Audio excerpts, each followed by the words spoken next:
Então, beleza. Vamos começar essa sessão, então, sessão de microaplicada da SBE. E o Thiago Scott vai falar sobre Corporate Taxation, Evasion Responses, Evidence from Minimum Tax in Honduras.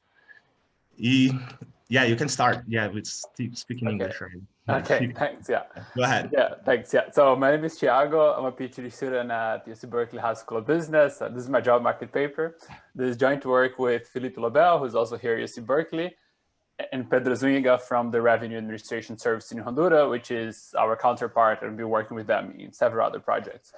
So this is a project about corporate taxation and evasion responses.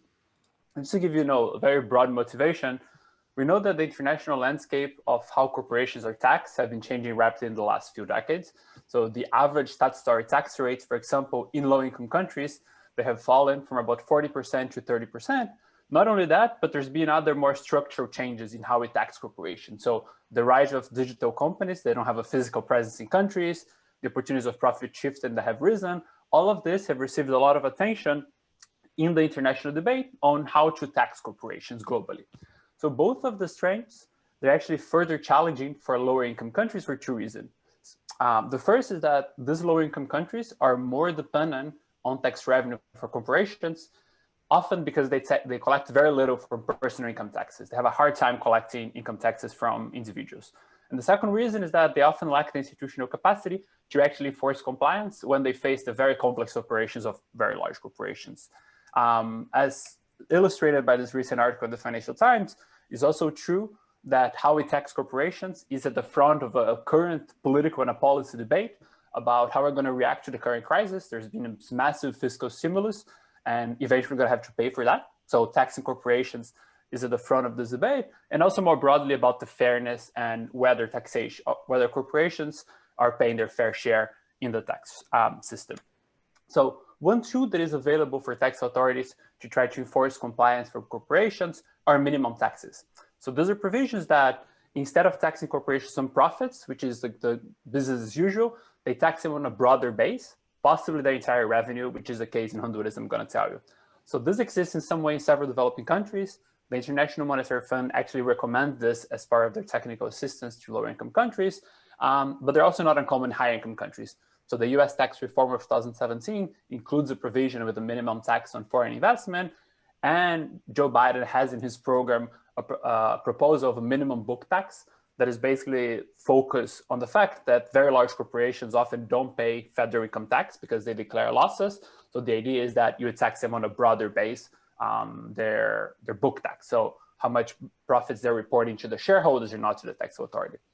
So at the end of the day, in this debate about broadening the tax base, there is a fundamental economic trade-off between production and revenue efficiency. So we know that taxing pure profits, it preserves production efficiency, it doesn't distort corporations' decisions, but if firms can evade taxes by over-reporting their costs, then you lose on the revenue side. So at the end of the day, both the desirability, do we want to tax revenues or not, and the feasibility given firms' reactions is going to depend on how corporations are going to react to this policy, and this is exactly what we studied in this paper. So we studied the introduction of a minimum tax in Honduras between 2014 and 2017. This policy was highly salient. It was part of a larger tax reform. It potentially affected the 20% largest corporations in the country. And while it was in place, it was collecting about 1/5 of the total corporate taxes in the economy. So what I'm going to show in this presentation is that the specific policy design of this minimum tax generated some discontinuities in the tax schedule that firms face. They're going to use to recover parameters of interest to understand the effects of this policy. So let me very briefly give you the summary. If I don't get to the end of this presentation, these are the main takeaways from the paper. So the first takeaway is that we document what we believe is very clear evidence of non-compliance when firms are being taxed on profits. So when firms are taxed on profits, they have a very strong incentive to over-report their costs to minimize profits. When they're taxed on revenue, that incentive disappears. So we're going to use that variation to estimate how much firms are over-reporting costs, and we estimate that to be the quantity to be about around 17% of their total profits. So before the minimum tax, firms were evading taxes by over-reporting their costs, and not only that, we can actually use very detailed data on their tax filing to show that they do that in a systematic manner. So they actually over-report cost items that are hard to verify from the point of view of the tax authority, like inventories, for example, whereas other cost items that leave paper trail, like labor costs, because they hire people, or financial costs, do not change. So they seem to do that in a systematic manner. This first set of results suggests that moving from profit taxation to revenue taxation might increase tax collection. The second result, in a way, is a limitation to that first result, is that we show that when you move from taxing profits to tax revenues, firms react by reducing the reported revenue. So we're going to use a variation from the fact that this policy only applies for firms starting from a certain size to estimate this elasticity of reported revenue. So how firms change the reported revenue when there is an increase in the tax that they face. And we estimate this revenue elasticity to be in the range of 0.35 to 1, which is fairly higher than other estimates in the literature for corporations in developing countries, which puts a limit on how much the tax authority can hike up the tax rates, because corporations are going to react by reducing the tax base, the revenues. And what is, I think, a key finding of our paper is that we can show that at least partially this response in reported revenue, which might include both real production decisions and misreporting, is at least partially driven by misreporting. And when we do that, we have access to third-party information that the tax authority independently observes how much revenue these firms are making. And what we show is that whenever there is more third-party information, we see less reaction from the firms, suggesting that partly this decrease in reported revenue is explained by misreporting and not by actually deciding to realize less revenues. And then in the last part of the paper, what we do is we use these results, we calibrate a model, and we do some counterfactual simulations. We estimate how much revenue is collected. We consider other possible policies to increase. I'm not going to touch today because I won't have time to do that. To see the paper if you're interested to see more of that. So I'm going to tell you a little bit more about the institutional context before show you the results of the paper. So Honduras is a lower middle income country in Central America, has a population about 9 million. And corporations in the country, they usually face a flat 25% tax rate on their taxable income, which is profits, right? So gross revenues minus usual deductions. This minimum tax was introduced in fiscal year 2014. It stayed in place with no change for 4 years, and then it started to be phased out in 2018. And I'm going to be more specific about what it means, but our focus is going to be on this period between 2014 and 2017, while this policy was in place. There are two main features that we're going to explore throughout the paper, so let me spend some time actually going into detail in exactly what they are. So the first main feature is that this policy only applies for large firms. So those are firms that report gross revenue above 10 million lempiras, which is about $400,000, or the 80th percentile of the distribution. So if you report revenue below that level, you're fully exempt from the minimum tax. You still have to pay tax on profit, but you're exempt from the minimum tax. So let me show you what that means in terms of effective tax rate, which is the total tax liability divided by your gross revenue, right? So what I'm showing you here is the median effective tax rate for firms in different beams of gross revenue, right? So before the introduction of the minimum tax between 2011 and 2013, firms were paying on average an effective tax rate of 0.5%, right? So their total tax liability divided by the gross revenue was 0.5%. Once the minimum tax is introduced, this is what happened to the effective tax rate, right? So for firms who are below the exemption threshold, nothing changed. They're not affected by this policy because they're exempt. They're still paying approximately 0.5% in effective tax rate. For firms who are immediately above the level, now they face an effective tax rate of 1.5%, which is the minimum tax. So the minimum tax states that they have to pay at least 1.5% of their revenue in taxes, right? So two things to take from this.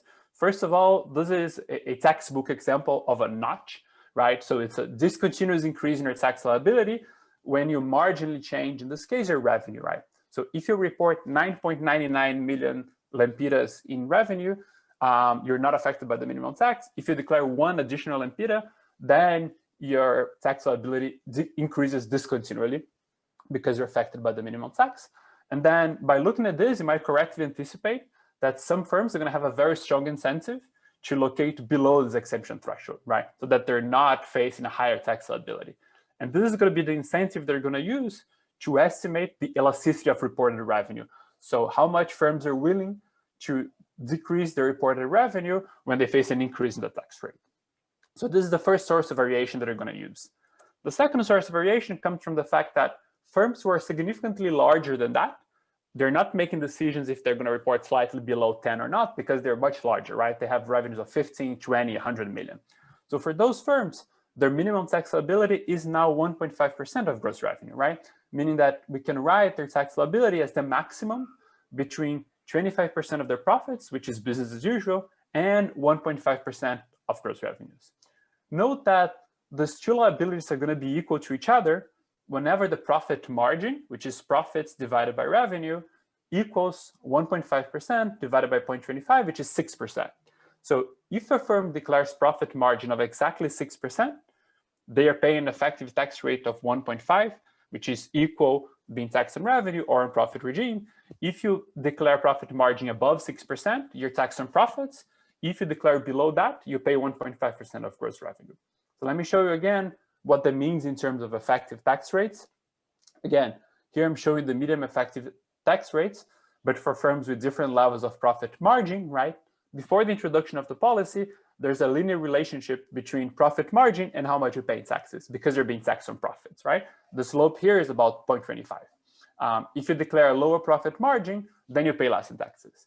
With the introduction of the minimum policy, this is what happens to the effective tax rate, right? So if you're declaring above 6%, you're still facing higher tax liability when you declare a higher profit margin, but now you can't really decrease your effective tax liability below 1.5%, right? Before, you have an incentive to declare very low profit margin so that you pay a low effective tax rate. Now that incentive disappears. Again, this is exactly the incentive we're going to use to understand how firms would misreporting their costs, right? Because before they had an incentive to declare very low profit margins by over-reporting costs. And now with the introduction of the minimum tax, this incentive disappears.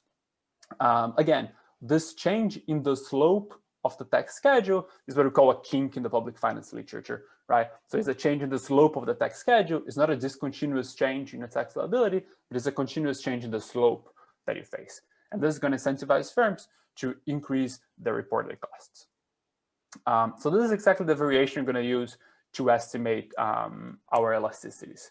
So just to summarize what we're doing, everything we're doing here, we're working in this two-dimension plane in which one side I have revenue, the other side I have profit margins. If firms are declaring revenue below 10 million lempiras or profit margin above 6%, they're not affected by this policy at all. They're still paying 25% on their profit tax. All the action is happening for firms who are declaring profit revenue slightly above 10 million, and they're going to have an incentive to decrease their reported revenue in order to escape the minimum tax. Or for much larger firms, the incentive to misreport profit margin disappears, and they're going to report higher profit margins.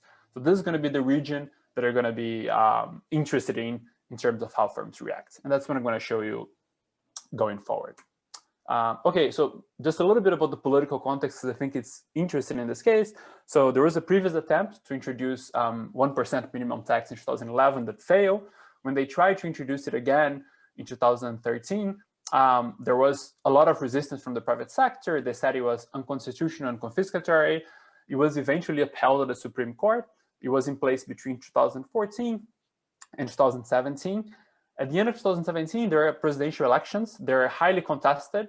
And as a way to, as a package of benefits to the private sector, the new president decides to start phasing out this policy.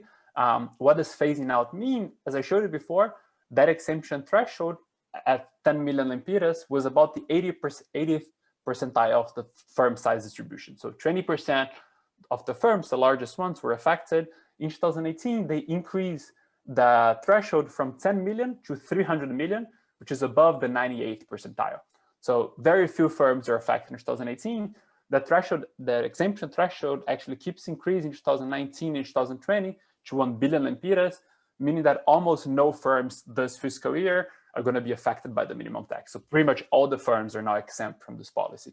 We're really going to focus on this period between 2014 and 2017 as the period that a large share of firms in the economy are affected by this policy. Okay, if there's any questions, any comments before I start to show you some results? Thiago, can I ask a question real quick? Sure, yeah. Oh, here, hi. So in terms of the firms being affected in your previous graph, how does it map to the productivity distribution? So where do they sit in the productivity distribution? Do you have that in your data? No, so we could calculate right from the reported revenue and costs. We could get some measure of productivity distribution, but we don't look at that, at least as of now. I mean, would you look at profit margins, right? Are you thinking about profit margins as the equivalent of productivity in here?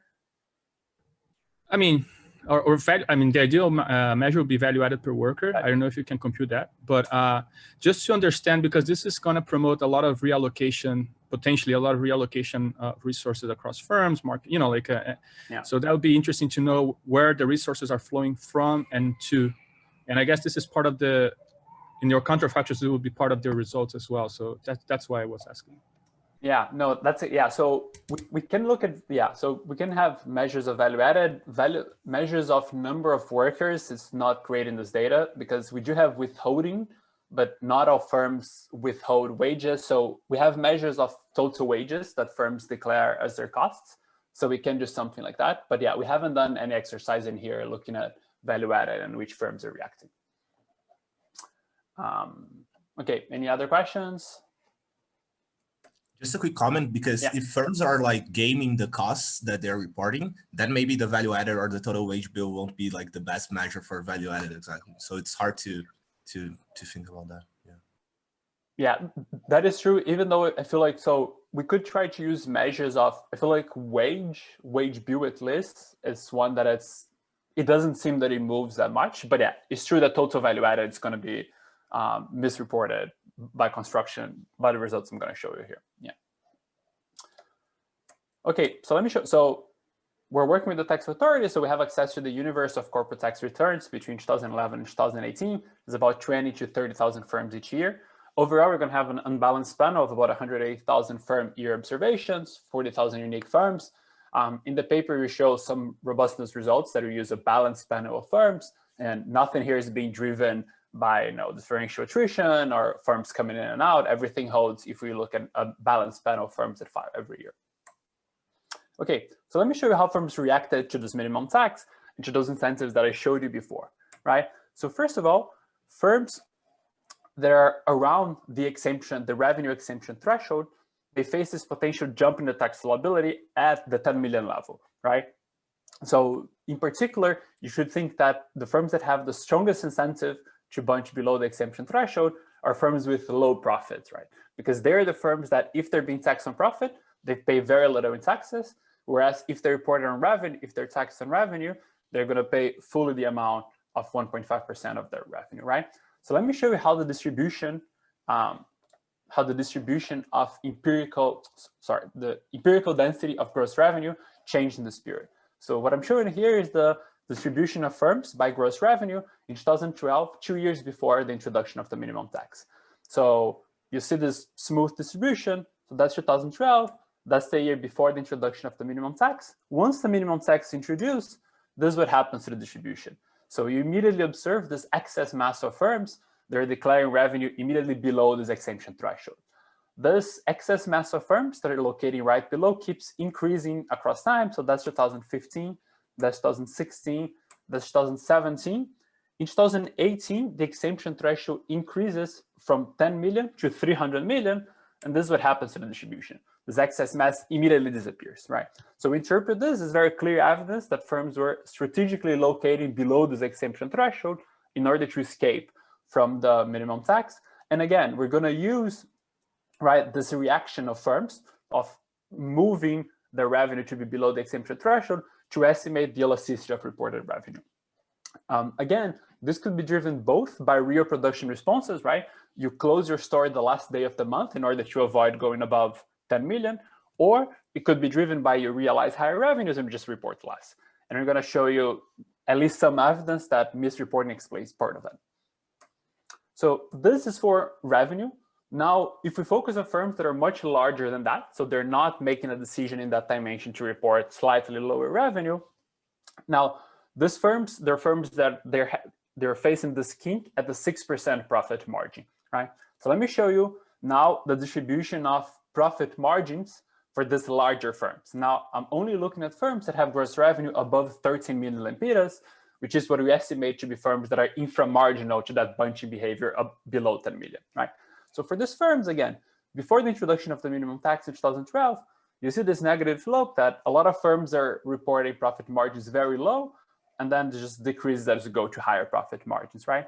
Again, this is 2012, 2 years before the minimum tax. That's 2013. Once the minimum tax is introduced, this is how the profit margin changes, right? So two things happen here. Just you see way less firms reporting very low profit margins, and then you see this excess mass of firms reporting profit margin exactly around 6%, right? So why is that? That is because remember that the incentives do not change for firms who would have reported profit margins above 6% anyway, because they're still changing on profits. So what happened is that this firm in here, they don't have an incentive anymore to report very low profit margins because they're paying 1.5% no matter what. So they're going to decrease the reported costs. This profit margin is going to shift to the right, and you're going to see this excess mass exactly around 6% because the distribution above is not moving, right? So these people are being pushed towards 6%. Again, this excess mass around 6% keeps increasing in the years where the minimum tax is in place. So that's 2015, that's 2016, that's 2017. In 2018, the exemption threshold increases. Very few firms are affected by the minimum tax. And this is what happens to the profit margin distribution. So it goes back to be similar to what it was before. You still see a little bit of excess mass in here, less firms declaring low profit margin. And then, so part of this is driven by the fact that some firms are still affected by the minimum tax, but that's not what explains this. We believe that in part, firms don't want to immediately after the minimum tax moves to start declaring very low profit margins. But here, we don't have a perfect explanation of why we don't see this going back to exactly what it was before.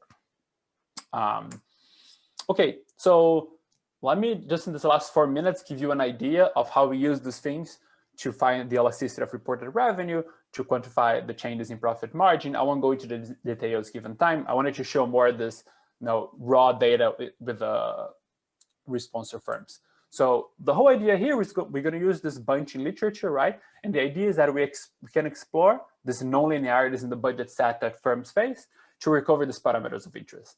And then the core idea that you should have in mind in here is that when we observe this bunching in the data, this amount of bunching observed is directly related not only to the size of the incentives, but also to these underlying elasticities, right? So what we want to have is to try to estimate this, what is the counterfactual distribution that would have been in place were there not this non-linearities in the budget in the firm's budget schedule, and then we can recover this excess bunching and relate that to these underlying elasticities. So I'm not going to go into detail on how we do that. Let me just tell you that first, we estimate this elasticity of reported revenue to be in the range of 0.35 than other estimates in the literature, right? This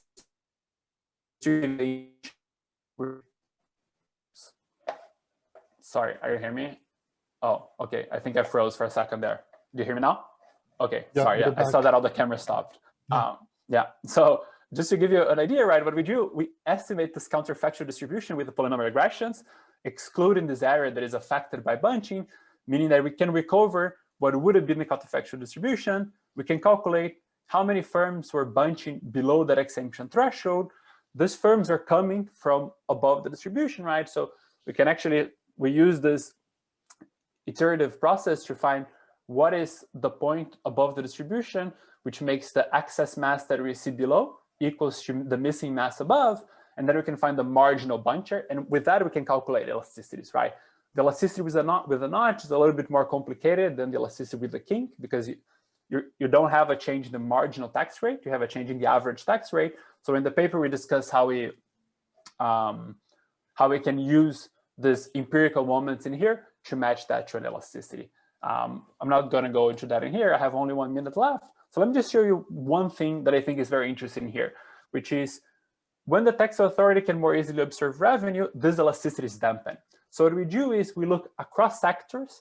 Sectors have a very different share of how much the tax authority observes firms' revenue, right? And the main reason of that is that the main source of information to the tax authority about firms' revenue is VAT data. So if you sell to another firm, it's very likely that that firm use that information as a credit, so they inform to the tax authority that you had that revenue, right? So we can calculate for each firm how much of their revenue that they self-declare is independently observed by the tax authority.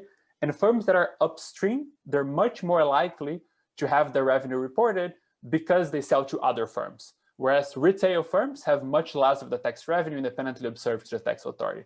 So we can calculate for firms in each sector what is the share of the revenue that is observed to the tax authority, and we can calculate those elasticities in each one of those sectors. And what we find is this very strong negative relationship. Whenever there is more information available to the tax authority in the sector, we see much less bunching, which is measured by the excess mass of firms right below the threshold, right? So if you compare retail, for example, there's very little third-party information, a lot of bunching, whereas manufacturing, you see a lot of information in the tax authority and much less bunching. So in the paper, we show other results related to that. I just wanted to show this one graph that I think is very informative about this relationship between availability of third-party information and how much firms are reactive to those incentives.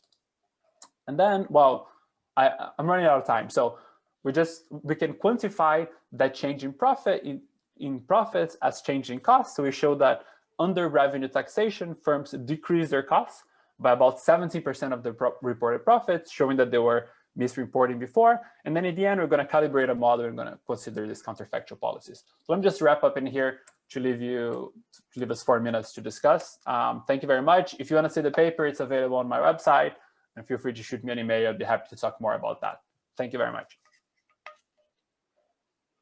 Yeah, thanks a lot, Thiago. Yeah, we'll open for like 4 to 5 minutes for any questions. Yeah, please go ahead. You can unmute yourself and ask questions.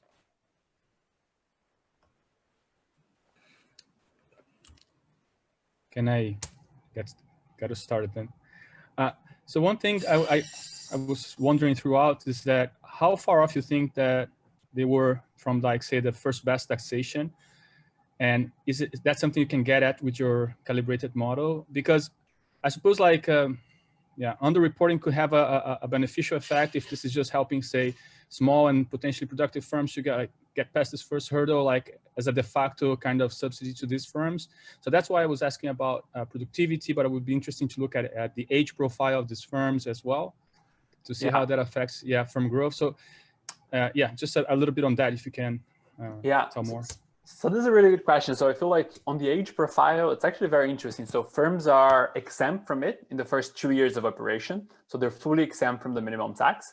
And it's interesting because I was doing some research, and I think I have an appendix in the end of the paper that compares other countries that have minimum tax.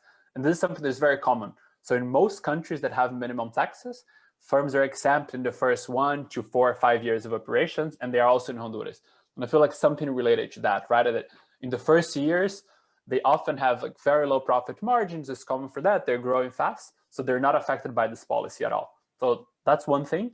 The second thing is that at least in Honduras, the minimum tax only applies for firms who are at the 80th percentile of the distribution. So those are large firms, right? So all the firms below. So again, I feel like everything we do, they're local estimates, right? So it's hard to say that it would have the same elasticity, the same profile of misreporting if I look at firms at 20th percentile versus the 80th percentile of the distribution. But yeah, I feel like I'm not sure we can get at a good answer of like how far we are from the first pass in here. What we can show is that firms were misreporting a lot under profit taxation, meaning that taxing pure profits were not actually taxing pure profits, right? Because firms were able to, they're all those costs that they were being able to hide to the tax authority. Thanks.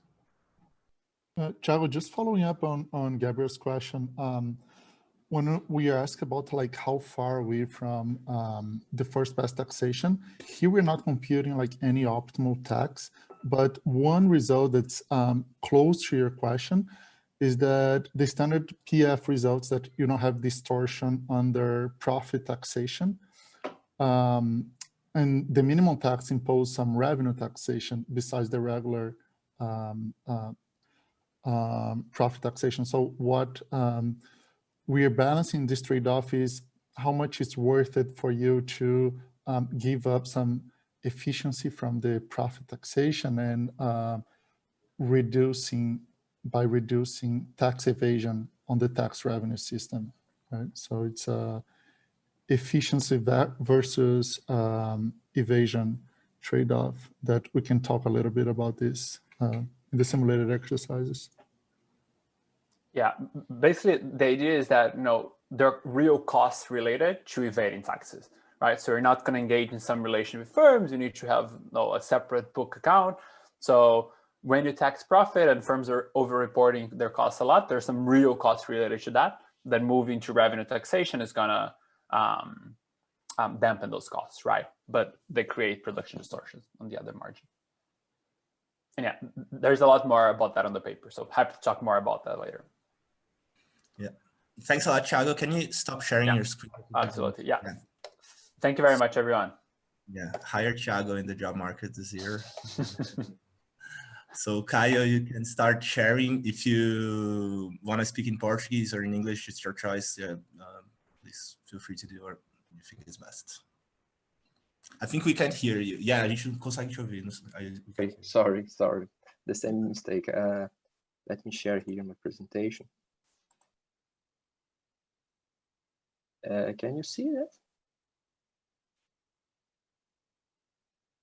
Is that fine? Are you here? Yes, we see it. Yes, we see it. Yeah, that's good. Well, first of all, I'd like to apologize because my English is not that good. And I'm afraid I can't make myself understandable. So I will present it probably partly in English, partly in Portuguese. I think you can present in Portuguese if you don't feel comfortable. Yes, because I think we have all Brazilians here. It's just for the video. Eu prefiro. Só pro vídeo depois. Então acho que pode ser em português aí, tranquilo. Tá, beleza, então. Eu prefiro porque... Melhor ficar a apresentação em português do que...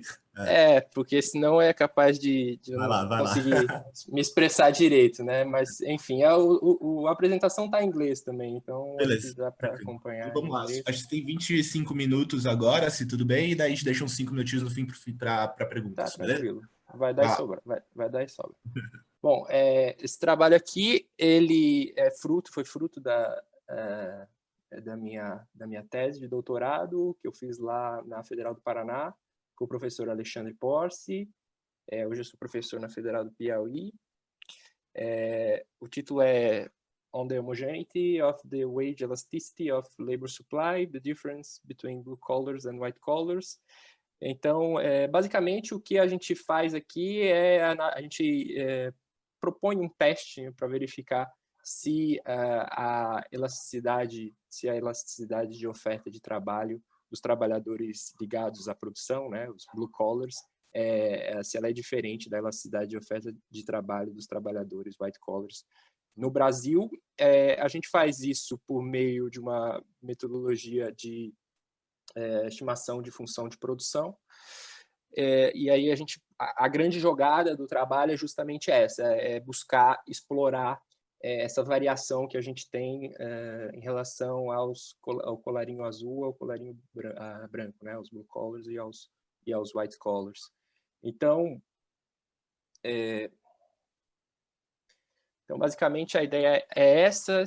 A gente admite que as firmas elas têm capacidade de pagar um salário menor que o produto marginal do trabalho, né? Então, elas têm poder de mercado, né? Labor Market Power. Se elas têm poder de mercado, significa que elas se deparam com uma curva de oferta de trabalho que não é perfeitamente elástica. E aí, alguns argumentos que a gente pode levantar para motivar isso é a questão das preferências heterogêneas em relação aos postos de trabalho, ou mesmo custos, né, search friction costs, né, custos de procura de emprego, custos de demissão.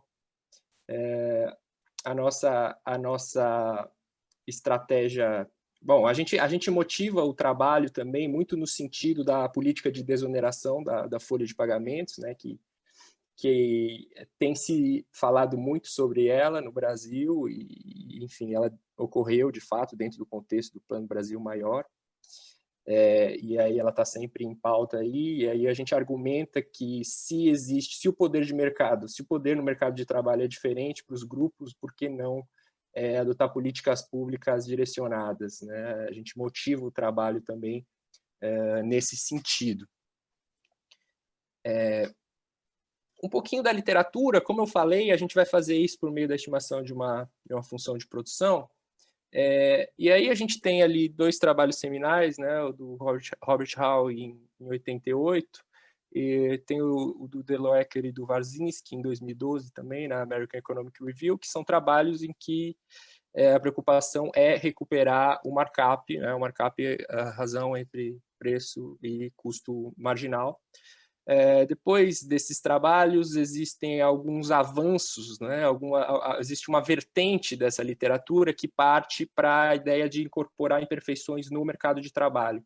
Então, Sabiendo Belaer, em 2004, eu acho que esse artigo foi publicado no International Journal of Industrial Economics, ela começa a trabalhar com a questão da imperfeição no mercado de trabalho, aqui mais relacionado a uma estrutura de mercado de barganha eficiente no mercado de trabalho. E aí a Dobelaer e o Jacques Maires, em 2013, eles propõem, na verdade, uma forma de você classificar o mercado de trabalho, e aí, seja ele em termos de barganha eficiente, seja eles em termos de poder de monopsônio, né, no sentido do proposto pelo Alan Manning, num trabalho, no livro dele, bem famoso também. E também, nesse sentido, o trabalho da Dobelaer e do Kozo Kiyota na Labor Economics, em 2018, busca explorar também essa questão da imperfeição no mercado de trabalho. A gente vai explorar essa questão da imperfeição no mercado de trabalho, mas qual que é o avanço aqui? O avanço é que a gente que a gente busca explorar essa variabilidade para ver se existe mais poder de mercado, né? Se o poder de mercado para os blue collars é diferente do poder de mercado para os white collars, eu digo poder de mercado da firma, né? O labor market power da firma, já que a nossa premissa é que a firma tem poder de mercado no mercado de trabalho. A firma pode ter poder de mercado no mercado final, no fim das contas a gente vai acabar estimando o markup aqui também pela própria metodologia, mas não é o ponto, o cerne do trabalho, tá? Bom, no modelo teórico, a gente admite que a firma tem poder de mercado, então o salário, o preço do trabalho, né, o salário dos blue collars e dos white collars, eles não são exógenos. Tirando a condição de primeira ordem do lucro, a gente chega nessa expressão clássica aqui, que a gente pode escrever o markup, que é o preço sobre o custo marginal, sendo igual à elasticidade de entrada e saída, né? Aqui é input-output elasticity dos materiais, do insumo material, dividido pelo share do material. Tirando as condições de primeira ordem para os outros insumos, para os insumos trabalho, a gente chega nessa outra relação aqui da elasticidade do trabalho dos blue collars e da elasticidade do trabalho dos white collars. E aqui a gente encontra essa relação que se dá por meio do markup e por meio desse parâmetro aqui, que é a elasticidade de oferta faced, né, que é encarada pelas firmas em relação aos blue collars aqui, e aqui em relação aos white collars. A gente constrói um parâmetro de imperfeição de mercado, e aí aqui a gente está indo bastante na linha dos trabalhos da Sabiendo Belaer, né, que explora bastante essa questão das imperfeições no mercado de trabalho. Só que aqui ela constrói, normalmente nos trabalhos dela, ela constrói um parâmetro de imperfeição no mercado de trabalho, só que é o contrário, né? Ela faz a elasticidade do material dividido pelo share do material menos a elasticidade do trabalho dividido pelo share do trabalho. Aqui a gente simplesmente inverteu a ordem, mas o que a gente está fazendo é exatamente isso, né? A gente está fazendo esse menos esse, e aí a gente chega nessa expressão aqui, nessa razão aqui entre o markup e a elasticidade de oferta dos blue collars, o markup e a elasticidade de oferta dos white collars. E aí o que a gente propõe é a construção de um parâmetro que é justamente a razão desses 2 parâmetros aqui de imperfeição para chegar a uma expressão como essa, né? A razão entre a elasticidade de oferta dos white collars e dos blue collars. Então, qual que é a ideia, né? Já puxando aqui o nosso modelo econométrico, a gente vai estimar essas elasticidades por meio de uma função de produção. Então, no caso, a gente vai admitir uma Cobb-Douglas, ou seja, as elasticidades vão ser o coeficiente ali da Cobb-Douglas, né? O coeficiente, o expoente ali da Cobb-Douglas. Então, a gente vai encontrar essas elasticidades. Os shares a gente vai buscar na base mesmo, e a partir disso a gente vai conseguir construir esse parâmetro, e aí vai, por meio do método delta, encontrar o erro padrão dele e conseguir fazer intervalos de confiança em relação a esse parâmetro, para ver se essa diferença é significativamente, se essa relação se essa diferença é significativamente relevante em relação à diferença. Então, o que a gente faz? A gente constrói os intervalos de confiança do θ, e aí a gente vê se dentro desse intervalo de confiança tem o valor 1, né? Porque se tem o valor 1, a gente não rejeita a hipótese de homogeneidade em relação à oferta de trabalho dos dois tipos de trabalhadores, né? Essa é a ideia, assim, eu acho que é bem simples e eu quis passar aqui já. Mas, enfim, a gente vai estimar a função de produção, a gente faz essa estimação da função de produção via control function, né? Então, basicamente, a gente segue o Dobelaere e o Warszawski aqui para fazer isso, né? Então, a gente admite uma função de produção Cobb-Douglas, a gente trata a questão da simultaneidade entre os insumos e a produtividade, então a gente expurga, né, esse termo da simultaneidade, né? Aqui, quando a gente vai expurgar a simultaneidade por meio da inversão dos materiais, das demandas por materiais, a gente usa algumas outras variáveis, né, que são os shifters exógenos. Isso aqui vem muito de uma crítica do trabalho do Gandhi, Navarro e Rivers a respeito da dificuldade de identificação de um modelo gross product, né? Porque a gente está estimando uma função de produção gross product. Então, eles argumentam a necessidade desses shifters exógenos, e aqui a gente usa coeficiente de penetração das importações, das exportações, que a gente tirou do CNI, né? A base de dados é basicamente a PIA, né, do IBGE. Então, a gente aplica aqui o primeiro estágio para expurgar a produtividade. A lei de movimento da produtividade a gente admite que é um AR1, e aí a gente tira a condição de momento, dado esses instrumentos, para conseguir recuperar os parâmetros beta. E aí o que eu tinha falado já, mas aqui eu coloquei de novo, né? Então a gente constrói intervalos de confiança. Uma vez que a gente tem as elasticidades de input e output, a gente consegue construir esses intervalos de confiança para o θ, e aí a gente vê a gente vê os lower bounds e os upper bounds para ver se a gente rejeita a hipótese de homogeneidade da oferta de trabalho dos white collars e dos blue collars, tá? Então, basicamente, essa é a ideia. Como eu já falei, a gente usa os dados da PIA, né? Os dados eles estão agregados nos 4 dígitos, que na 2.0. Isso é uma questão do trabalho, o ideal seria ter, lógico, os dados no nível da firma, mas, enfim, a gente achou que vale a pena, a ideia do trabalho, a metodologia, se a gente achou que vale a pena, mesmo não conseguindo esses dados no nível da firma, mas com certeza seria ideal, afinal de contas, o modelo é todo microfundamentado, né? Aqui é um pouco de estatística descritiva das variáveis do modelo. Esses coeficientes aqui, o coeficiente de importação e exportação, são lá da CNI, né? Confederação Nacional da Indústria. Bom, quando a gente está aplicando a nossa metodologia, a gente acaba computando esse VARP, né, do BC e esse VARP do WC, o VARP do Blue Collar e o VARP do White Collar. Isso aqui é um plot, né, das observações. O que acontece aqui é que esse VARP do Blue Collar e esse VARP do White Collar, eles têm que ser positivos, né?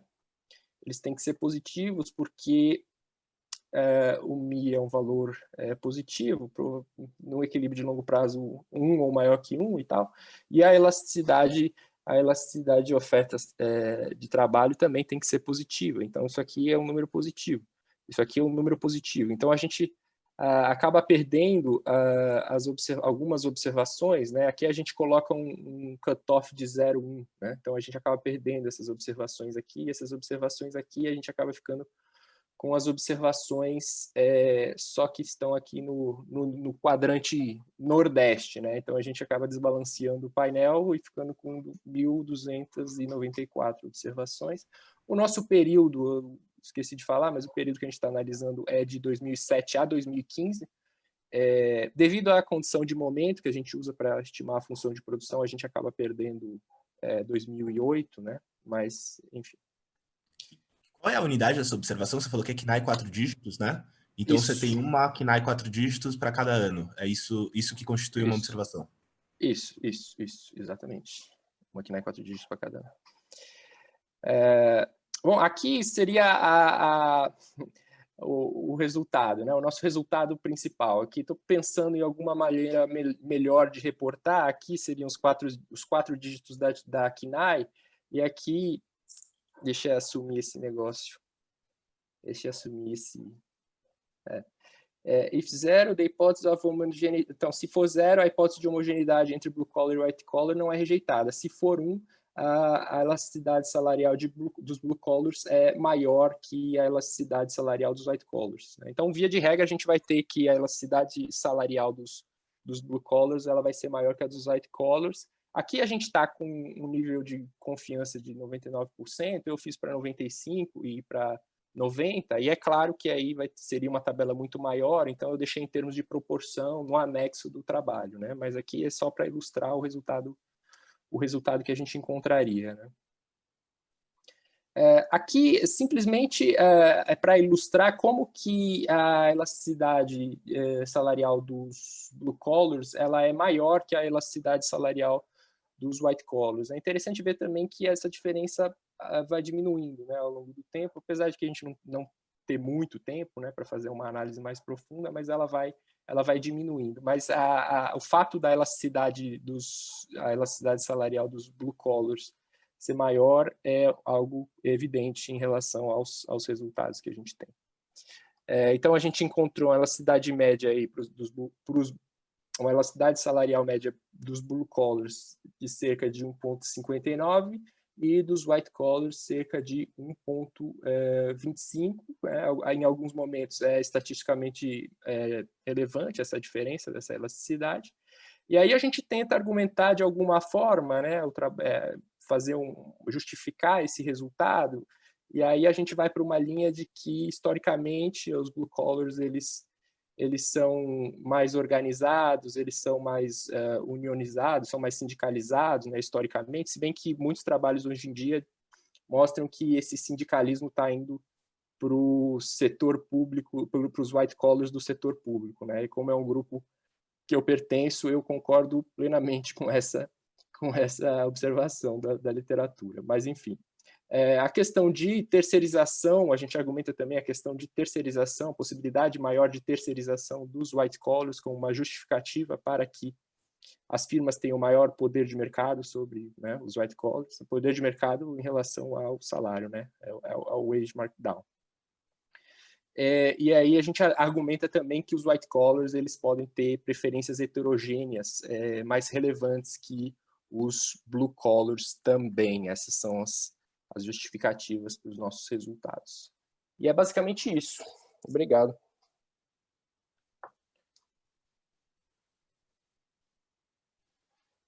Se alguém tiver alguma pergunta. Se tiver alguém tiver uma pergunta, pode desmutar e falar. Pode ser em inglês também, que eu acho que eu entendo.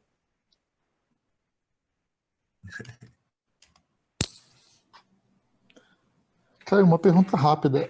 Na PIA você não poderia usar o KNAI de 7 dígitos? Não tenho conhecimento sobre esses dados. Não tenho conhecimento sobre esses dados. Eles são um período longo? Acho que na PIA Acho que você foi na sala dos dados restritos do IBGE ou você pegou... Não, não. Você acha que consegue... Esse é o ponto. Esse é o ponto, né? Se tivesse trabalhado com... Quanto mais desagregado, melhor, né? Porque o modelo realmente é um modelo micro, né? O modelo é a elasticidade de oferta que a firma enfrenta, né? Que a gente está analisando, né? Que deixa de ser perfeitamente elástica, né? Esse é o ponto.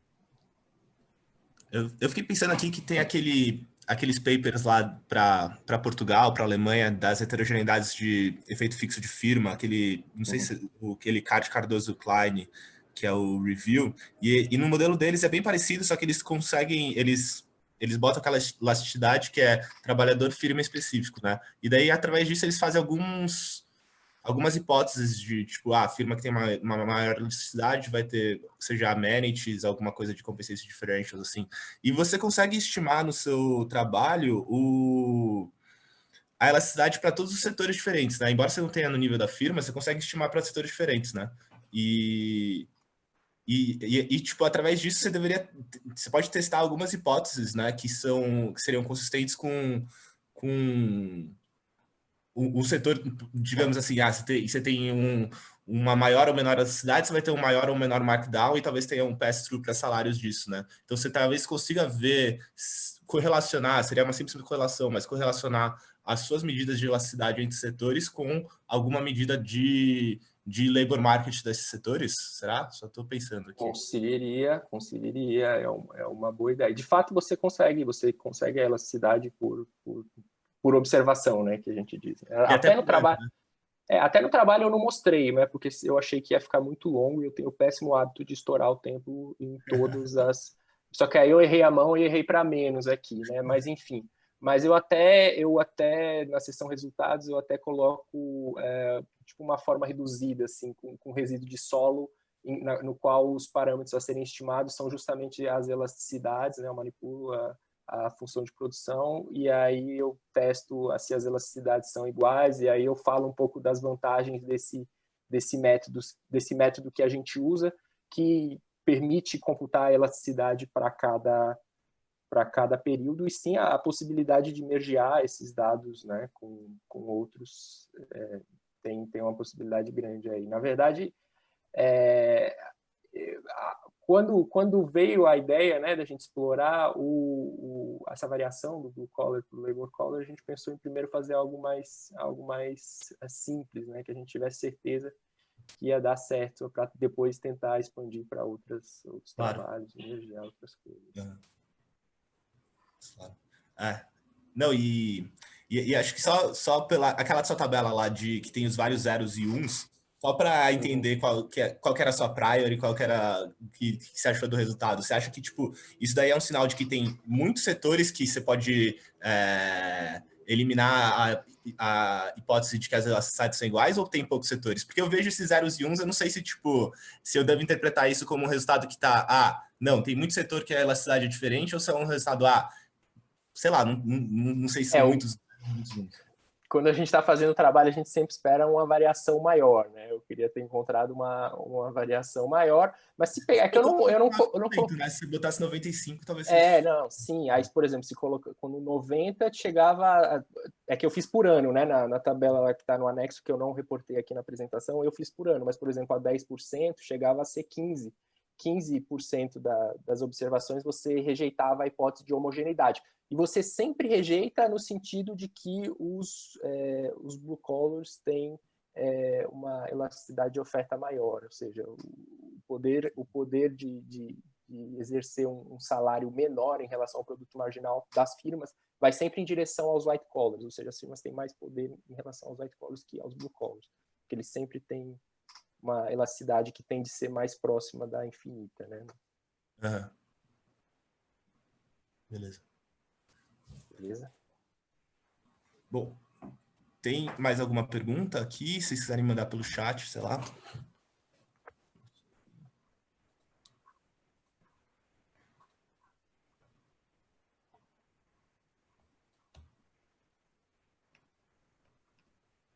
Beleza. Então, brigadão, Caio. Acho que minha vez agora, eu vou botar meu timer aqui. Deixa eu tirar aqui, peraí.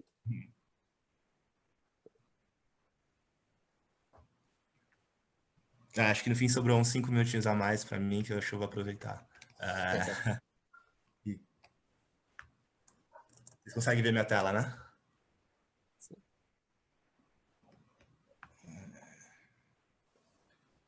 Deixa eu começar.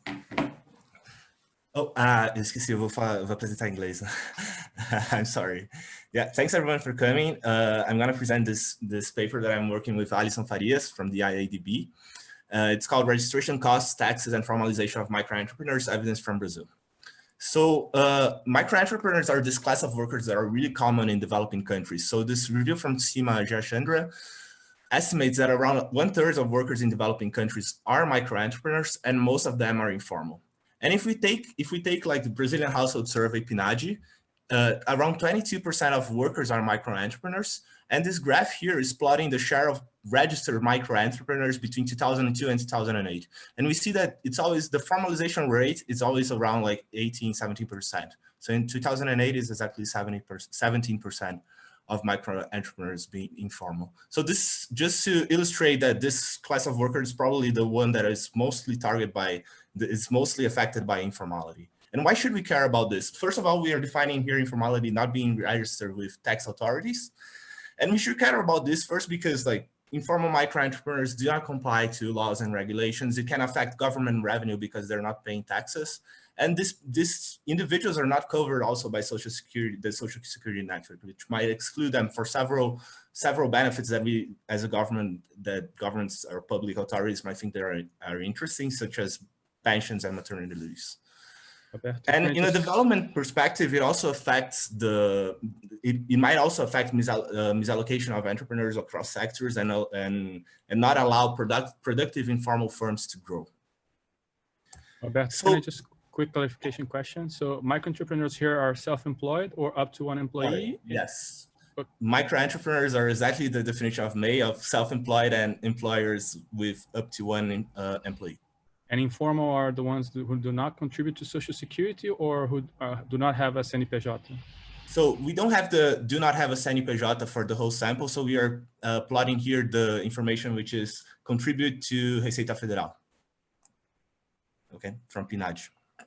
And in the previous slides, the share of registration is firms that already existed and they register, or you're counting for new firms as well? So I'm taking just PNAD and just taking like the share of individuals that declare themselves as either self-employed or employer with up to one employee that are declaring that they are registered as contributing to the Social Security, contributing to the tax authority. So several causes of informality have been suggested in the literature. Low benefits of being formal, a low enforcement due to low state capacity in developing countries. And one of specifically that have been long suggested in the literature as a cause for high informality are high registration costs and taxes. So this we call them costs of being formal, and they are costs of entering, which are the registration costs, and costs of remaining formal, which are taxes. But recent empirical evidence suggests that lowering costs of formality is not that effective of a policy to reduce informality. And I'm citing Gabriel here in his annual review of economics from last year. So what we do in this paper, we will investigate how these two mechanisms, registration costs and taxes, affect the formalization of micro-entrepreneurs through the program of the Microempreendedor Individual, the MEI. So I might call stuff MEI through this presentation. So the program started in July 2009, and it first eliminated registration costs. And after 2 years, it also reduced taxes for eligible micro-entrepreneurs. And if we see the same graph that I plotted in the previous slide, going up to 2008, and we expand that series to 2015, just this motivating fact, we see that there is like a huge increase in the formalization rate of the micro-entrepreneurs. And going from 17% in 2008 to like around 32% in 2015. And if we see the entry of firms in the formal sector, so this is registration of firms in the formal sector between 2005 and 2015, Here we're plotting for all firms and regular firms. And here, if we add the May program, we see that there is like a huge increase in firm entry, in total firm entry, which is the blue line here. And it's basically driven by this increase in firms entering by May. And by firm entry, I mean a CNPJ being registered here, okay? So in this paper, we will have three main empirical results. The first one is that the formal firm registration doubled due to the program, and the number of active firms increased in more than 60% by 2015. And just shedding light a bit on the mechanisms, we see that registration costs elimination had high effects by itself. And it's not necessarily, we can't properly get an elasticity of the tax reduction, but we see that registration costs by themselves had a high effect on firm entry. The second result is that formal firm entry is driven by this increase in the formalization of potentially informal micro-entrepreneurs, and it's not driven by occupational change. So it's not people leaving the formal labor market to get to the formal micro-entrepreneurship. And third, which is very much work in progress, but I'm just going to try to highlight what we've been doing, is that this formalization doesn't appear to have generated large economic gains for these formalized firms, okay? So it's not appearing to be the case that the high registration costs and taxes are holding back like a lot of super productive micro-entrepreneurs that are not entering the formal sector and that are not growing as a firm because of that. So just to put this paper in the literature, I think, of course, in broad terms, it will relate to this literature of informality in Brazil, which is very much focused on, I think the empirical, I don't know, I was going to say it's focused on workers, but not necessarily. And I personally think that our results are fitting very precisely to the two structural models from Gabriel, both the JDE from 2010, and I think it definitely fits the AER results or the counterfactuals that he has on those models. And I think it also relates to this idea of how high registration costs and taxes might create misallocation for this productive micro-entrepreneurs, and how we believe that it's actually not a huge factor for like the development of these firms. In particularly though, I think it relates 100% to this paper by Rudi Rocha, Gabriel, and Laisa Rachter, which is this JDE paper from 2018, which analyzes the implementation of the same program. And we use the same identification strategy as them, but they use different administrative records from the ones that we will use. So they use HISE, and there is this thing in HISE where these micro-entrepreneurs registered as May are not obliged to report to HISE. They're only obliged if they have one employee, and the number of, from survey data, we see that the share of micro-entrepreneurs that have one employee is like around 10%. So just to put that in perspective, they find only a small increase in the number of formal firms of 4%. And they argue that the mechanism behind this is mostly due to the reduction in taxes and not necessarily by the registration costs. Okay, I think I did a good summary. I hope I did a good, sorry. I'm sorry if I mistaken anything, Gabriel. It's fine, don't worry. So thanks for citing though. So the rest of the presentation is going to go like this. I'm gonna describe the program and its phases. Just checking the time. I'm gonna talk a bit about the data, and then I'm going to show these three results. The first, the impact on firm entry and active firms in the formal sector. Second, I'm gonna talk who are these May owners and where are they coming from? And then third, I will talk about like kind of like development consequences. As I said, is very much work in progress, so there won't be that much stuff on that. So what the program did, essentially, it created a new tax category for formal firms targeting these micro-entrepreneurs. So in the benefit side, these firms have the same benefits as regular formal firms. So they can issue invoices and receipts. They can have access to formal credit markets. They become legal to government enforcement. So a Ministry of Labor, there's no Ministry of Labor anymore, but like a Ministry of Economics tax authority can go and tax or like multar these firms, yeah. And the owners of these firms have access to Social Security benefits. So they have access to maternity leave, for example. meanwhile, the cost side of being a formal firm changes significantly due to the program. So it changes mostly in these two dimensions. First, it changes in the registration costs, which are virtually eliminated.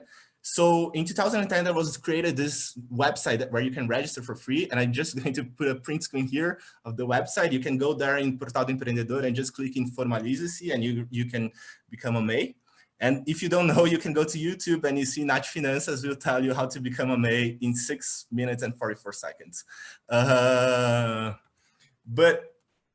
And just as a comparison, so you can register for free and almost immediately. And just as a comparison, like doing business estimated that the cost of opening a regular firm back in 2008, 2009, sorry, this value was $700 and 120 days.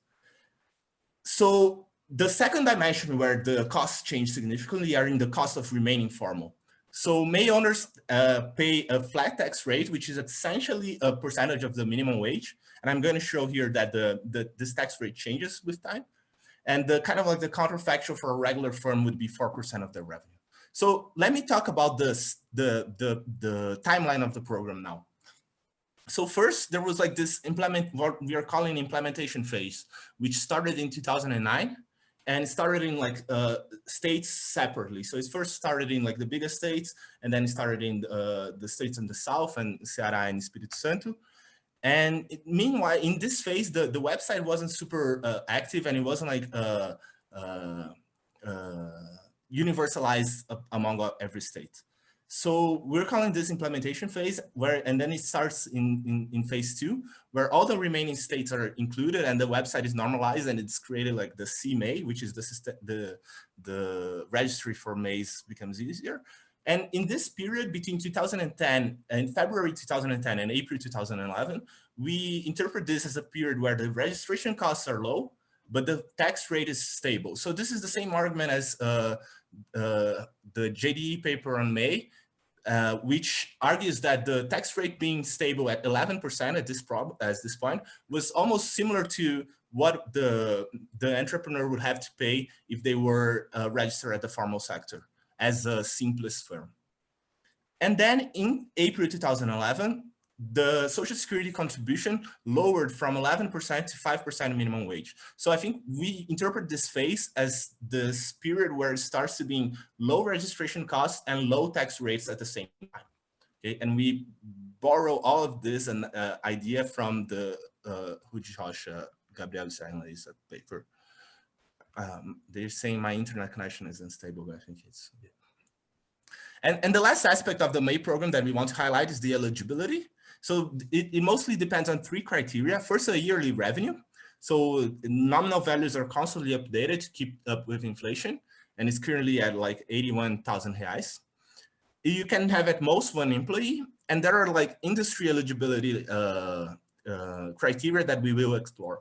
So most of the eligible industries are in retail and low value added services.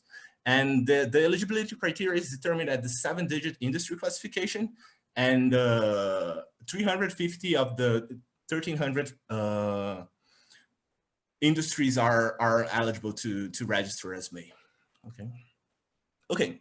So let me talk about the data, and then I'm going to pause for maybe a couple of questions. So we will use 4 different data sources here. So the main data source that we use, and I think the one that generates the biggest results, the most different results, are the tax authority firm records. So if you're familiar with the Brazilian context, which I think everyone here is, you have the CNPJ. Most of us understand the CNPJ as a distinct number for the firm, but the CNPJ is actually the Cadastro Nacional de Pessoa Jurídica, where each number will identify like a unique firm. But we have access to this, to all the register numbers of new firms. And it is kind of like a weird data set where it doesn't have many columns, but it has a lot of rows.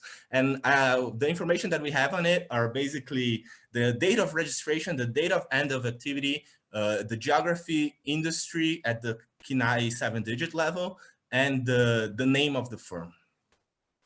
Then we're going to complement this analysis using PNAD, the National Household Survey.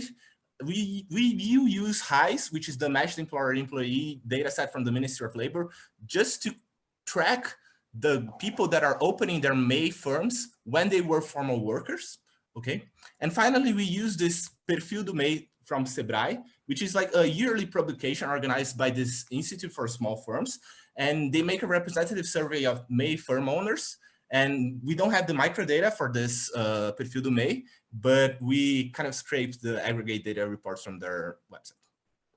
Okay, so let me pause here for if there's any clarifying questions, or otherwise I will continue. So just to understand, like the first data set, like the first admin data set is kind of like the registry of all CNPJs in the country, right? So like if you ever create a CNPJ, you're there. Exactly. Okay, because that will be an important, because one of the things that that we know from other people's work is that actually like people create CNPJs and they don't pay that anymore. And okay, that's carry on. Then we can discuss that in the end. I don't want to cut you. I'm gonna try to address this issue, and I think I have like some. So as we don't observe the actual income of them, I can't say anything, but I think I have some important suggestive evidence to show that my results are not being driven by this, especially the result in total active. I think the result in total firm entry is driven by this a bit, but the result on active firm is not. So impacts on, so now I'm going to explain my our empirical strategy or identification, our empirical strategy. So basically we create a monthly panel at the KINAI 7 digits at the industry level. So each observation here is going to be like a 7-digit industry month. And what are the informations that we have? We have the firm entry of all firms, firm entry of firms that are not in MEI, and the number of active firms, the number of active firms not in MEI. And I forgot to put here, but we also have the firm exit rates, which is important exactly to address, I think, Gabriel's point, because we do see firms exiting more as well. Okay. So, and our specification is basically like a event study. It's actually like a diff and diff specification. Can I just quickly ask you, what's the active firm definition?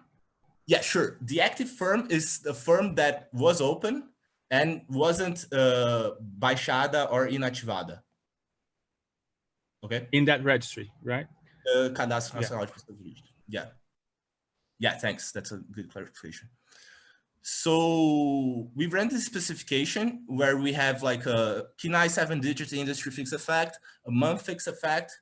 We add this fixed effect, which is kind of like a suggestion that is like a 2-digit industry times month fixed effect, but it doesn't change much the results. So this would control for aggregate trends in like the aggregate sector level. And all our results are being clustered at the KINAI 7-digit. Is actually, I think it's only KINAI 7-digit, but it should be KINAI 7 digits and month level. Okay, so here is the raw result here. So this is not the diff and diff results yet. So this is just plotting firm entry between 3 different trends. The red line here is firm entry at average firm entry at ineligible industries. The blue line, the dark blue line, is firm entry at eligible industries for all firms, and the hollow blue line is the firm entry at eligible industries, but for firms not in MEI. Okay, so I think this graph will tell a lot of the story. First, we can see that there is like this huge spike in the firm entry for eligible industries. But one interesting thing here is that the red line is stable, which would suggest which kind of like rules out a switcher story where firms in ineligible industries would enter as MEI, would stop entering at that ineligible industry and start entering at the eligible industry. So actually this was a comment by Thiago, so I thank him for this suggestion. And I think this is not what is happening. It's not driving firms that would be formal at the ineligible industry to enter as MEI in the eligible industries. And now this figure here is plotting our coefficients and our estimates. So this is the diff and diff estimate. So here, I think I want to highlight two things. First, the pre-trends look fine to me. I think there's nothing going on in the eligible industries pre-program. And here, I think there's like some important period distinctions that we do. So as you remember, we distinguished the timeline in 3 different periods. So this period 1 is what we're calling implementation phase. Period 2 is what we're calling like the second phase. And period 3 is the third phase. And just as a reminder, period 2 was a moment where taxes were high, or reasonably high at 11% of the minimum wage, but the registration costs were low, where the program was universally covered and the website started working through CMA.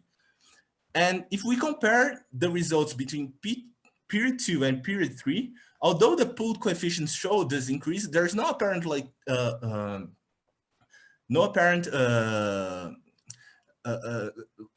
break in the trend from period 2 to period 3 that would be driven by a tax rate. We can't. So what how do we interpret this graph is that we can't rule out the effect of the tax rate on Formalization, and we can't say that tax rate either increase or decrease Formalization because we only observe a time difference here. But what we say is that the period 2, where the registration costs were reduced and the tax rate was still high, had effects that were in similar or in equal magnitude to period 3. So registration costs by itself had a relevant impact on Formalization here. And I think the important feature is distinguishing between period 2 and period 1. Because if we put together period 1 and period 2, then we would have a significant difference between registration costs and taxes here. So this figure here is just adding the same diff and diff results, but for firms not in May. So we see that there's like a slight reduction, but it's basically stable. So so it's not, if this was purely a sectoral something that is happening to the sectors, we would see that the firms not in May would increase too, because there would be like increased sector activities for these firms, and we're not seeing that. And finally, we are going to show the results on total active firms. And that is kind of like, that I think relates to Gabriel's question, because we also see a large increase in firm exit. But even with the increase in firm exit, which would be these cases of firms that, oh, I'm just registering and I can register and go buy something with my CNPJ, and then I'm not being a MA by itself. But these firms are being kicked out from the system because the firm exit is also increasing. So even with this increasing firm exit, which I have in my appendix, so let me just show. So there is like this big increase in firm exit as well.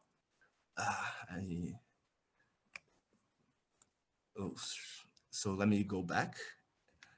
And even with this increase in firm exit, there's still like a significant increase in total active firms. So, and one interesting point is that by 2013, by December 2012, we have an increase of around 40% in the total active firms, which is exactly like 10 times larger as the previous paper said. And it's kind of like the similar rate that we would expect by the underreport of MAs in HICE, which is thinking that only 10% of the MAs are reporting in HICE. Okay. Roberto, can I ask you a question? So I feel like if you look at Dream Business Report, a big cost for a firm is also to deregister, right? Like it's not that easy to deregister. Yeah. Is it true that for May, it's also like as easy to deregister as it is? I think it is. It's not. I think the ratio is different. So since it's so easy to register, it's not going to be that easy. But at the same time that you deregister, you're also deregistered. So I think in the cases, since you're not having like a real penalty of being fake registered, I think like what happens more often is that the tax authority will kick you out, and that's what it's kind of like.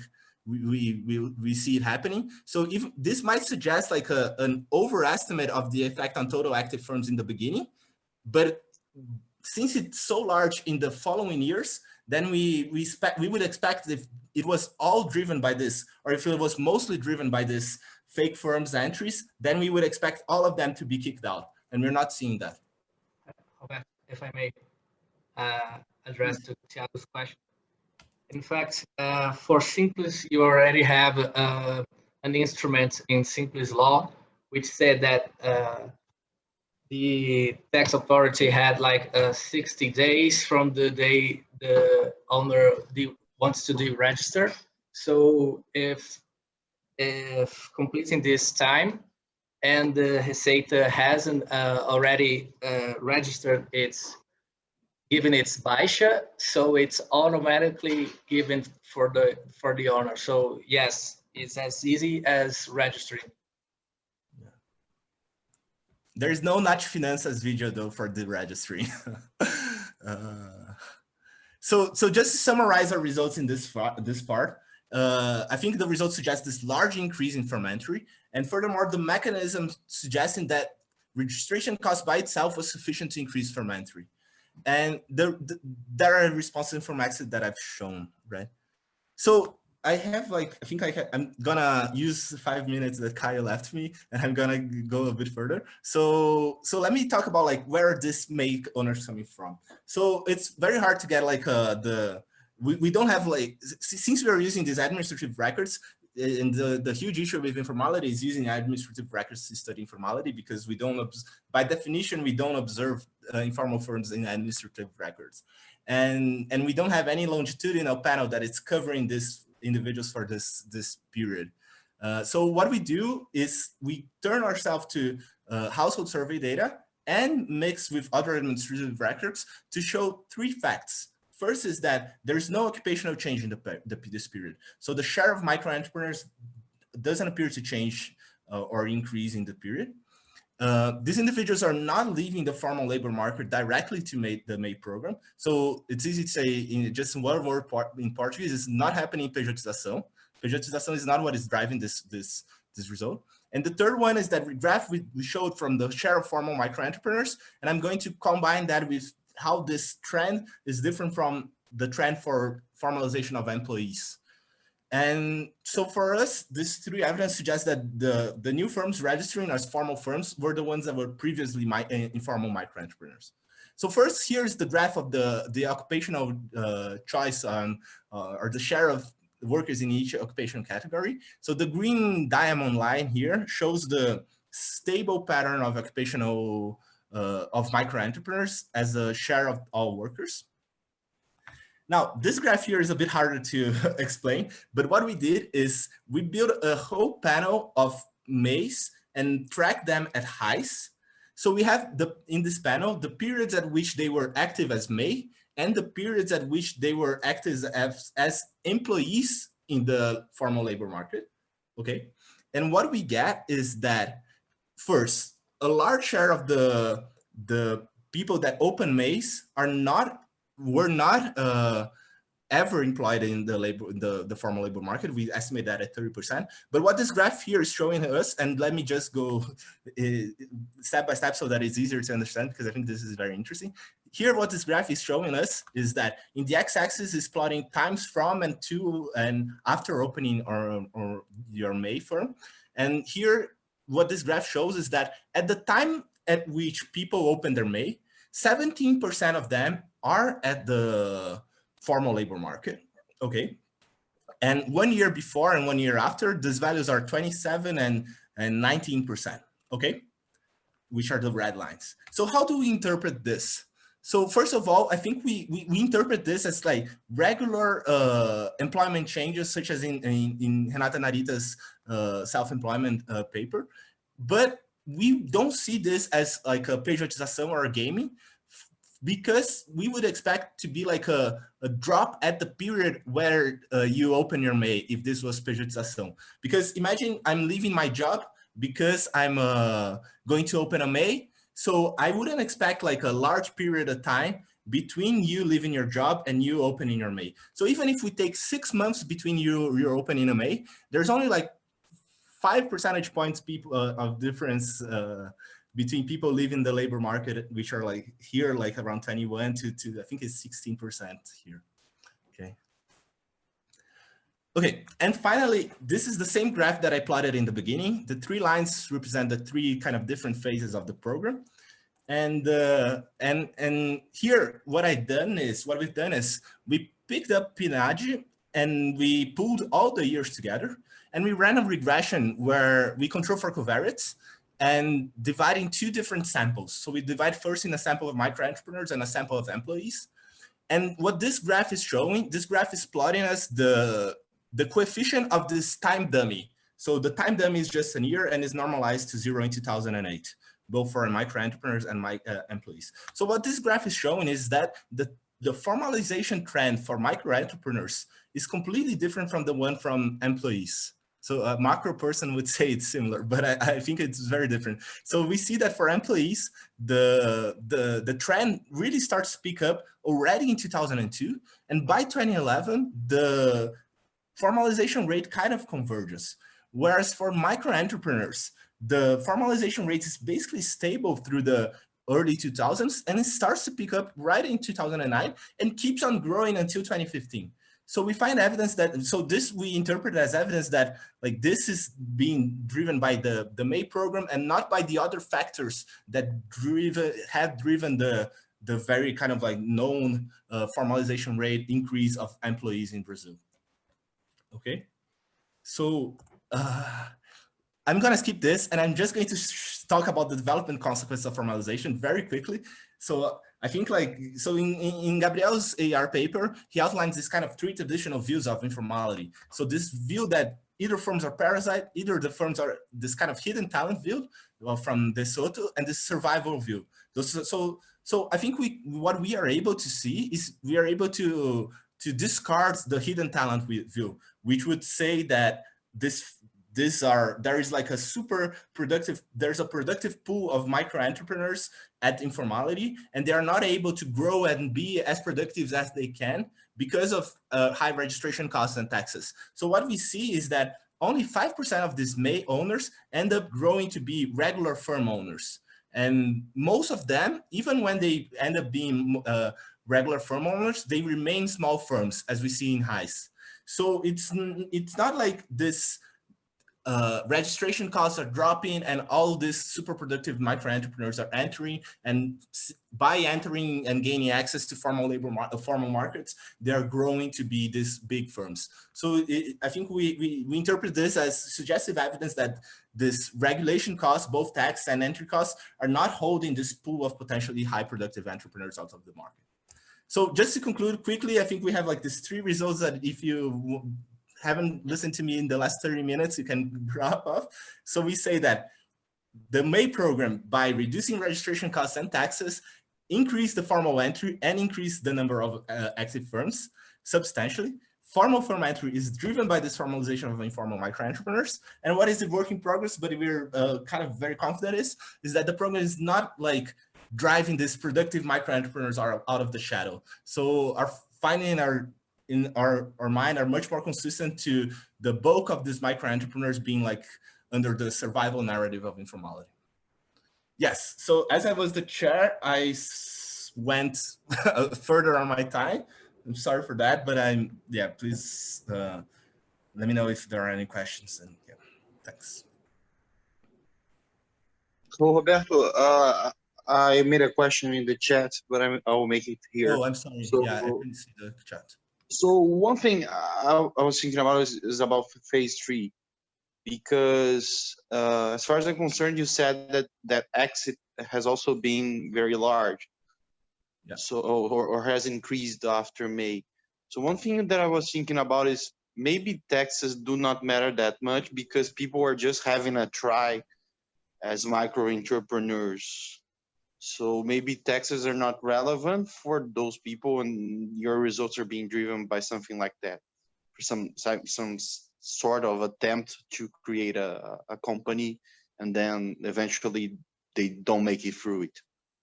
So what do you think about that? But so first of all, I don't think that taxes are not relevant, and I think I hope I haven't said that. I'm just saying that registration costs by themselves were relevant, because we can't say anything about the tax elasticity or formalization just because we only have variation in time. But if I understand what you mean is that firms are just entering and they're not paying taxes, and then that's why taxes don't matter.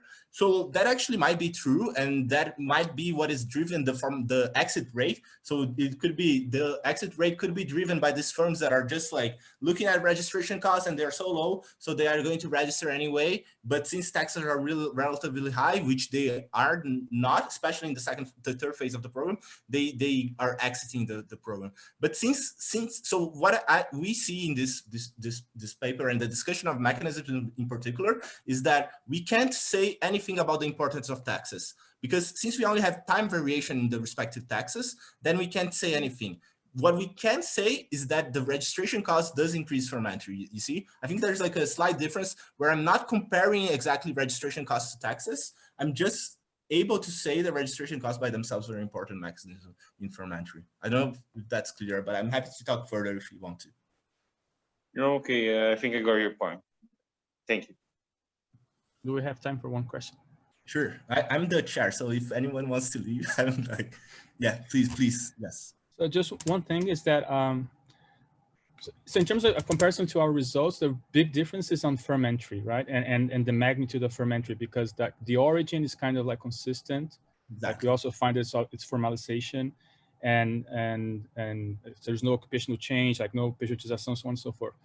But then, like, if we focus on that, that would suggest by itself that the cost of entry is was really huge, or like there were a bunch of people, there were many people bunching at the threshold of formalization, which actually would suggest that in fact the hidden talent view is an important one. So these two things kind of like in the literature go hand in hand, because if you have like a huge entry cost, that means a lot of people bunching.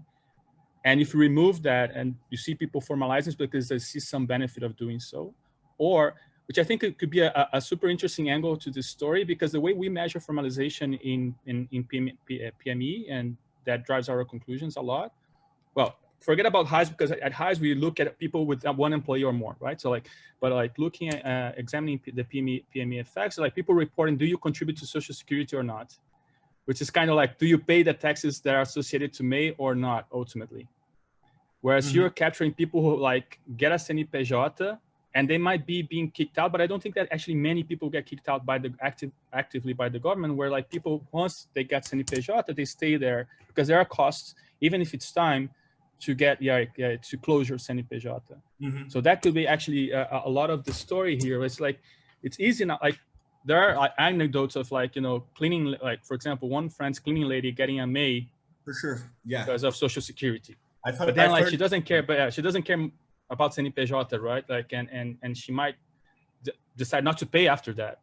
And there are not it would be really good to understand what are the consequences for cases like that, if they get actively kicked out, if they get chased after by the IRS or something like that. Yeah, and I think we can distinguish that in the CNPJ data, because you can see, like, I think there's like a difference when you get kicked out and when you decide to leave. But regarding your first point, I mean, like, I would love to discuss this more, but I think why do you think it's evidence of the hidden talent view, that the fact that formal entrepreneurs are bunching? Wouldn't that be kind of evidence of like even the survival view? Like maybe these entrepreneurs, you would say that because there wouldn't be like a bunching at the margin, or is it that what you're thinking? But it could be just firms that couldn't survive at the previous tax system, and they're entering because of it. But these guys don't enter once you remove the entry cost, because they are not good enough to survive given the taxes, or even given the reduced taxes, right? That's the thing about the survivalists. Whereas like the guys who are like not formalizing because of the entry cost are able to survive giving all the other conditions in the formal sector, but the entry cost. So once you remove that, these guys go into the formal sector and they stay there. They might grow, but like, you know, whereas the survival guys, they are not good enough to survive in the formal sector, even if you remove the entry costs. At least this is how I interpret that in my paper, and that's how I read the literature. So I see what you mean. I see what you mean. Yeah, I think like, I'm tempted to say, but I can't say that, is that the costs were so high that to formalize were so high that in like present value, discounted value, maybe like the $700 were so high that it would represent like a significant margin in the cost of remaining formal that the micro entrepreneur might think through the years. But that would be just like a counterpoint. But it's point well taken, and we will definitely think about that. Yeah, thanks. But happy to chat more. Like, I think we don't need to hold up people. Yeah, with this very specific conversation about informal firms. So I think we can. I don't know. There's like a chat message. Oh yeah, I think they said that we have to finalize. So let me. Yeah. So just finalize. Yeah. Thanks everyone for coming and for the excellent comments, and yeah.